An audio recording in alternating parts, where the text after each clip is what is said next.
পেরেশানি এবং মানসিক চাপ থেকে মুক্তি পাওয়ার উপায় এবং আমল কি? পেরেশানি এবং মানসিক চাপ থেকে মুক্তি পাওয়ার জন্য সর্বপ্রথম হলো ঈমান এবং তাকওয়াকে মজবুত করা। আমরা আগেই বলেছি, যার ঈমান যত দুর্বল সে তত তাড়াতাড়ি ডিপ্রেসড হয়ে পড়ে, যার ঈমান যত শক্তিশালী ডিপ্রেশন তাকে তত কম স্পর্শ করে। যত সমস্যাই হোক, আল্লাহ তাআলা আমার সমস্যা দেখবেন, আল্লাহ তাআলা আছেন, তার উপর আমার ভরসা থাকবে, আমার এই সমস্যার একটা সমাধান হবেই হবে, আর কিছু না হোক আখিরাত আমার সামনে পড়ে আছে। ঈমানদার ডিপ্রেসড হয়ে ভেঙে পড়বে, এটা তার সাজে না। এই জন্য ঈমান মজবুত করলে ইনশাআল্লাহ পেরেশানি থেকে আমরা মুক্তি পাবো। আর এছাড়া পেরেশানি থেকে মুক্তি লাভের জন্য দুরুদ এবং ইস্তেগফার এবং দোয়া ইউনুস, তিনটা আমল, দুরুদ, ইস্তেগফার, দোয়া ইউনুস, যে কোনো ডিপ্রেশন থেকে মুক্তির জন্য এগুলো মহৌষধের মতো কাজ করে। আপনি খুব বিপদে আছেন, পেরেশানিতে আছেন, আস্তাগফিরুল্লাহ ওয়া আতুবু ইলাইহি, আল্লাহুম্মা আনতা রাব্বি লা ইলাহা ইল্লা আনতা সাইয়্যিদুল ইস্তিগফার, দুরুদ ইব্রাহিম, ছোট দুরুদ সাল্লাল্লাহু আলাইহি সাল্লাম পড়তে থাকেন অনবরত। লা ইলাহা ইল্লা আনতা সুবহানাকা ইন্নী কুনতু মিনাজ জালিমিন, দোয়া ইউনুস পড়তে থাকেন। আল্লাহ সুবহানাহু ওয়া তাআলা বলেছেন ওয়া কাযালিকা নুনজিল মুমিনিন, ইউনুস আলাইহিস সালামকে যেভাবে এই দোয়ার মাধ্যমে আল্লাহ রক্ষা করেছেন, ঠিক একইভাবে ঈমানদারদেরকে আল্লাহ তাআলা রক্ষা করবেন দোয়া ইউনুসের মাধ্যমে ইনশাআল্লাহ। এজন্য এই আমল করবেন। তৃতীয়ত আরেকটা স্পেশাল দোয়া আছে পেরেশানি থেকে মুক্তির জন্য, নবী সাল্লাল্লাহু আলাইহি ওয়াসাল্লাম পড়তেন। দোয়াটা হলো আল্লাহুম্মা ইন্নী আউযু বিকা মিনাল হাম্মি ওয়াল হাযান, আল্লাহুম্মা ইন্নী আউযু বিকা মিনাল হাম্মি ওয়াল হাযান ওয়া আউযু বিকা মিনাল আজজি ওয়াল কাসাল ওয়া আউযু বিকা মিন গালাবাতিদ দাইনি ওয়া কাহরির রিজাল। আল্লাহ আপনার কাছে পেরেশানি থেকে, ডিপ্রেশন থেকে, চিন্তা থেকে, দুশ্চিন্তা থেকে আপনার কাছে পানা চাই, মুক্তি চাই। আল্লাহ তাআলা আপনার অন্তরকে প্রশান্ত করবেন ইনশাআল্লাহ। আর সর্বশেষ আমল হলো ভোর রাতে তাহাজ্জুদের সময় উঠে চোখের পানি ফেলে আল্লাহর কাছে দোয়া করবেন ইনশাআল্লাহ। আল্লাহ তাআলা অসাধ্যকে সাধন করে দিবেন। ঢাকায় বাংলাদেশের প্রথম সারির একটা ব্যবসা প্রতিষ্ঠান, 1, 2, 3 পড়বে এরকম একটা ব্যবসা প্রতিষ্ঠান, একটা কর্পোরেট অফিসে আমার একটা কাজে একবার যেতে হয়েছে। তো সেখানে এক ভদ্রলোকের সাথে দেখা, সে অফিসের বড় কর্মকর্তা। উনি আমাকে দেখে খুব আবেগ আপ্লুত হলেন এবং আমাকে একটা সময় ওনার অফিসে দাওয়াত করলেন, চা খাওয়ার জন্য গেলাম। প্রসঙ্গত উনি বললেন যে ভাই, আমার জীবনে আপনার একটা কথার প্রভাবে আমার পুরো জীবনটাকে পরিবর্তন করছে। আমার একটা আগ্রহ তৈরি হলো, কি এমন কথা যে একটা লোকের জীবনটাকে চেঞ্জ করে দিছে, বলেন ভাই। তখন লোকটা আমাকে বললেন যে ভাই, আমার এমন একটা রোগ হয়েছে যে দেশ তো দেশের বাইরে বিভিন্ন চিকিৎসা আমার নেওয়া হয়েছে, বিভিন্ন হসপিটালে আমি ট্রিটমেন্ট নিয়েছি, কিন্তু আমার কোনো সমাধান হয় নাই, কোনো রোগ ভালো হয়নি। শেষ পর্যন্ত কোম্পানির চাকরি ছেড়ে গ্রামে চলে গেছি, জাস্ট মরার অপেক্ষা। কারণ আমার এ রোগ থেকে মুক্তির কোনো উপায় নাই, কষ্টের কোনো শেষ নাই, যে কোনো মুহূর্তে মৃত্যু আসবে, এটার জন্য অপেক্ষা করছি। তো এর মধ্যে আপনার এক আলোচনা থেকে তাহাজ্জুদের সময় অসাধ্য সাধন হয়, ভোর রাতের দোয়া অসম্ভব সম্ভব হয়, এটা জানার পর ওই দিন থেকে তাহাজ্জুদ পড়া শুরু করলাম। কয়েকদিন পড়ার পর একদিন তাহাজ্জুদে প্রচুর কান্নাকাটি করলাম, তাহাজ্জুদ পড়ে প্রচুর আল্লাহর কাছে চোখের পানি ফেললাম, সিজদা পড়ে থাকলাম। এরপর তাহাজ্জুদের নামাজ পড়ার পর সকাল থেকে আমার শরীর থেকে সেই রোগ যে উধাও হয়েছে, এখন আবার কোম্পানিতে ব্যাক করে আমি চেয়ারে বসে কাজ করছি। আমার রোগ হওয়ার আগে আমি যতটা সুস্থ ছিলাম, আল্লাহর কসম এখন আমি তার চাইতে অনেক গুণ বেশি সুস্থ। এখনো বেঁচে আছেন এই লোকটা, আমার সাথে যোগাযোগ হয়নি, আমি তো প্রায় যোগাযোগ হয় ভাইরা আমার। এই জন্য ডিপ্রেশন থেকে বাঁচার জন্য আল্লাহর কাছে চোখের পানি ফেলে দোয়া করে। মানুষের কাছে বললে পেরেশানি আরো বাড়ে, আবার না বললে আপনি হালকাও হবেন না। চোখের পানি ফেলে আল্লাহকে মন খুলে বলেন, একাকি কেউ যেন না শুনে, চিৎকার করে করে বলে। এই যে রমজান আসছে, সারা বছর তাহাজ্জুদ পড়তে পারেন না, কিন্তু রমজানে তো আপনি সারি খেতে উঠেন। সারি খেতে উঠলে ওই টাইমে ভোর রাতে একটু আল্লাহর কাছে দোয়া করে, এই টাইমে দোয়া কবুল হয়। আল্লাহ তাআলা আমাদের সবাইকে তৌফিক দান করুন। বিভিন্ন সময় আমাদের কিছু জিনিসে পা লাগলে আমরা হাত দিয়ে ছুঁয়ে, বুকে ও মাথায় ছুঁয়ে সালাম করি, এটা কতটুকু যুক্তিসঙ্গত, এটা কি ঠিক? কোনো কিছু যদি পা স্পর্শ হয়, কোনো কিছুতে পা লাগে, একজন মানুষের গায়ে পা লাগছে, আমরা তার গাটাকে স্পর্শ করে চুমো খাই বা বুকে হাত রাখি। এটা মূলত করি হলো যে পাও লাগাটাকে আমাদের সমাজে অসম্মানজনক মনে করা হয়। আমার পা লাগাটা যে ভুলে হয়ে গেছে, জাস্ট সেটা বোঝাবার জন্য আমরা এটা করি। সো এরকম যদি হয়, তাহলে সেক্ষেত্রে শুধুমাত্র এই বার্তা দিলাম এর মাধ্যমে যে আমি মূলত ইচ্ছাকৃত আপনার পায়ে গায়ে আমি লাথি দেই নাই, পা দেই নাই, এটা ভুলে লেগে গেছে, টাচ করে তাকে শুধু এটা আমি বোঝালাম, এটুকু ঠিক আছে, কোনো অসুবিধা নেই। কারণ প্রত্যেক অঞ্চলের মানুষের ভাষা, তাদের আচরণ, তাদের মনের ভাব ব্যক্ত করার পদ্ধতি ভিন্ন ভিন্ন হতে পারে, এবং এভাবে আমরা আমাদের জাস্ট মনের ভাবটাকে ব্যক্ত করছি, এখানে কোনো অন্যায় হচ্ছে না। শুধুমাত্র বলছি সরি বা দুঃখিত বা আমি ইচ্ছাকৃত মানি না, এই কথাটাকে আমরা একটা আচরণ দিয়ে বোঝালাম, কোনো অসুবিধা নেই। তবে কোনো জিনিসে পাওয়া লাগলে সেখানে ওইটা ছোঁয়াছুঁইতে কিছু আসে যায় না, কারণ ওই জিনিসের প্রতি তো আর সম্মান অসম্মান জিনিস তো আর বুঝবে না যে তাকে ছুঁয়ে আমি আবার সরি বলেছি। অতএব জিনিস পাও লেগে গেছে, যদি এই জিনিসটা পাওয়া লাগার মতো জিনিস না হয়, খাদ্য সেখানে পা লেগে গেছে, তাহলে সেক্ষেত্রে আমার সতর্ক হতে হবে পরবর্তী জনের জন্য এটা না হয়। কিন্তু সেখানে ছোঁয়াছুঁই করার কোনো যৌক্তিক কারণ নাই। কিন্তু কোনো মানুষের গায়ে লেগে গেছে, আমরা ছুঁয়ে নিলাম, টাচ করলাম, ধরলাম, বুঝালাম, এটা জায়েজ হতে পারে ইনশাআল্লাহ। তাহলে বাবার বাড়ির নাটোর, সেখানে কসর পড়বো নাকি পুরো নামাজ পড়বো? একজন বোন প্রশ্ন করেছেন।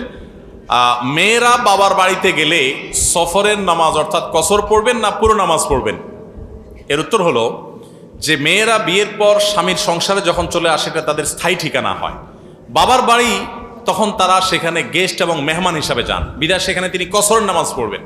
কিন্তু যদি কোনো মেয়ের বাবার বাড়িতে থাকার ব্যবস্থা থাকে, স্বামী সন্তান নিয়ে তিনি সেখানেও মাঝে মধ্যে থাকেন, তাহলে সেক্ষেত্রে সেটা তার একটা হোম, সেকেন্ড হোমের মতো হবে, সেটা তার আরেকটা বাড়ির মতো হবে, সেখানে তিনি পুরো নামাজ পড়বেন। বাট ম্যাক্সিমাম মেয়েদের এই ব্যবস্থা নাই। বাবার বাড়িতে গেলে জাস্ট একটা কক্ষ তাকে দেওয়া হয়, তিনি থাকেন, বেড়ায় আবার চলে আসেন। এরকম যদি হয় তাহলে তিনি বাবার বাড়িতে কসরের নামাজ পড়বেন, যদি সেটা সফরের দূরত্ব হয়। আর যদি কাছাকাছি হয় তাহলে তার কসরের কষ্ট নেই। অজু অবস্থা বা নামাজের মাঝে বাচ্চাদের টয়লেট ক্লিন করার প্রয়োজন হলে আবার কি অজু করতে হবে, নাকি আগের অজুতেই নামাজ পড়া যাবে? বাচ্চার বয়স 21 মাস, মেয়ে বাচ্চা। ছেলে বাচ্চা হোক আর মেয়ে বাচ্চা হোক, বড় হোক আর ছোট হোক, বাচ্চাদের পেশাব পায়খানা করেছে, তাদের প্যান্ট, তাদের প্যাম্পাস ইত্যাদি আপনি পরিষ্কার করেছেন, এগুলো পরিষ্কার করার কারণে আপনার অজু নষ্ট হবে না। তবে যদি হাতে ময়লা লাগে, যেই জায়গায় ময়লা লেগেছে ওই জায়গাটা ধুয়ে ফেলবেন, বাস এটুকু যথেষ্ট, আর নতুন কিছু আপনাকে করতে হবে না। আমার 2021 সালে করোনা হয়েছিল, আমি 8-10 দিন আইসিইউতে ছিলাম, আল্লাহ আমাকে বাঁচিয়ে রেখেছেন, পুরোটাই আল্লাহর ইচ্ছা। তারপর থেকে আমার একটার পর একটা অসুখ লেগেই থাকে, আমি একদমই সুস্থ থাকতে পারি না। এখন আমার কিছু মনে থাকে না, বেশি সময় ধরে কোরআন শরীফ ওজিফা বই পড়তে পারি না। আপনি আমার পরিবার ও সন্তানের জন্য খাস দিলে দোয়া করবেন, আমার জন্য দোয়া করবেন। আমাকে এমন একটা আমল লিখে দিবেন যেন আমি মারা গিয়ে আল্লাহর সামনে মুখ দেখাতে পারি। সবশেষে আমার ছোট মেয়ের জন্য দোয়া করবেন। আল্লাহ তাআলা আপনার প্রতি রহম করুক এবং আপনার মেয়ে এবং পরিবারের প্রতি রহম করুক। সেই সাথে আপনার জন্য যে আমলে কথা বলবো সেটা হলো, কোনো গুনাহে লিপ্ত হবেন না। আল্লাহ তাআলা আইসিইউ থেকে আপনাকে ফিরিয়ে এনেছেন। করোনার সময় আমারও করোনা হয়েছে, আমি হসপিটালে ভর্তি ছিলাম, সেখানে কত মানুষ অসহায় হয়ে গেছে আমরা দেখেছি। আমার এক পরিচিত বন্ধু ঢাকা মেডিকেল কলেজের ডাক্তার, তিনি বলেছেন যে এক লোক আমার রোগী হয়ে করোনার সময় এসছে, তার প্রথম করোনা পজিটিভ হওয়ার পরে সে কোনো পাত্তাই দিচ্ছে না এবং কোনো সাইড দিচ্ছে না, বলে যে আমি খুব স্ট্রং মানুষ, খুব ফিট মানুষ, আমি অনেক এক্সারসাইজ করি, আর কিছুই হবে না। বলে যে 2-4-5 দিন যাওয়ার পর আস্তে আস্তে আস্তে আস্তে যখন সে উইক হয়ে আসছে, একটা পর্যায়ে আইসিইউতে চলে গেছে, তখন সে একদম আইসিইউ যাওয়ার আগ মুহূর্তে সে একেবারে সুইর মতো সোজা হয়ে গেছে, তার সব বাহাদুরি শেষ পর্যন্ত লোকটা বেঁচে ছিল। এবং ওই ডাক্তার সাহেব আমাকে বলেন যে যতবার দেখা হয় তার সাথে আমি জিজ্ঞেস করি কি খবর আপনার বাহাদুরির, তো বলে যে মাথাটা তার নিচু হয়ে যায়। আল্লাহ সুবহানাহু ওয়া তাআলা মানুষকে এক মুহূর্তেরও প্রয়োজন হয় না আল্লাহ তাআলা মানুষকে সোজা করার জন্য, দুর্বল করার জন্য। তো এরকম কঠিন সময় থেকে আল্লাহ ফিরিয়ে এনেছেন, সেজন্য আল্লাহ শুকরিয়া আদায় করবেন। আর সকল গুনাহ থেকে, হারাম থেকে বেঁচে থাকবেন। আগের গুনাহগুলোর জন্য তওবা ইস্তেগফার করতে থাকবেন, বেশি বেশি চোখের পানি ফেলতে থাকবেন। এটা ইনশাআল্লাহ সবচেয়ে গুরুত্বপূর্ণ আমল। আমার আব্বু 18 সাল থেকে হজে যাব করে যায় না, বলে ছেলেদের পড়ালেখা এত খরচ, তাদের মানুষ করে নেই, ইনশাআল্লাহ যাব। তার সত্যি খরচ অনেক, অথচ কিছু সম্পদ বিক্রি করলেই যেতে পারে। আমাদের অর্থনৈতিক অবস্থা আলহামদুলিল্লাহ ভালো, তাকে নসিহতপূর্বক কিছু বলুন। দেখুন, প্রথম কথা হলো যে মাশাআল্লাহ, এটা ভালো কথা যে ছেলে বাপরে নসিহত করার জন্য চিঠি লিখেছে, এটা তো অনেক আনন্দের বিষয়। আমাদের ঘরে যে এরকম ছেলে আছে যে বাবার সংশোধন চায়, এটা তো আনন্দের বিষয় আলহামদুলিল্লাহ। দেখুন, যদি সম্পদ বিক্রি করে হজে যাওয়ার প্রশ্ন আসে, তাহলে আমরা বলবো মানুষ যে সম্পদের উপরে নির্ভরশীল, ধরেন একটা বাড়ির ভাড়া পেয়ে আপনার সংসার চলে, দোকানে ভাড়া পেয়ে আপনার সংসার চলে, জমির চাষাবাদ দিয়ে আপনার সংসার চলে, তো ওইটা বিক্রি করে শরীয়ত আপনাকে হজ করতে বলে না। কিন্তু যেটার উপর আপনি নির্ভরশীল না, যেটা আপনার অতিরিক্ত প্রয়োজনে, সেটা বিক্রি করেও আপনাকে হজ করতে হবে।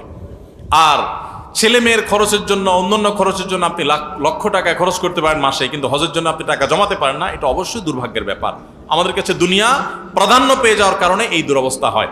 যারা আখেরাতের প্রতি ঈমান আনে, তাদের কাছে আখেরাতটাই অনেক বড় থাকে, পাশাপাশি তারা দুনিয়াকে চালিয়ে যায়।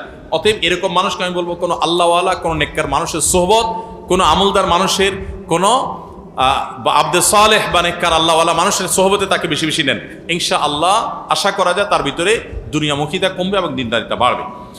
এতিম বাচ্চাদের জন্য দান সাদকা চাইতে আসে, এটা কি দেওয়া উচিত?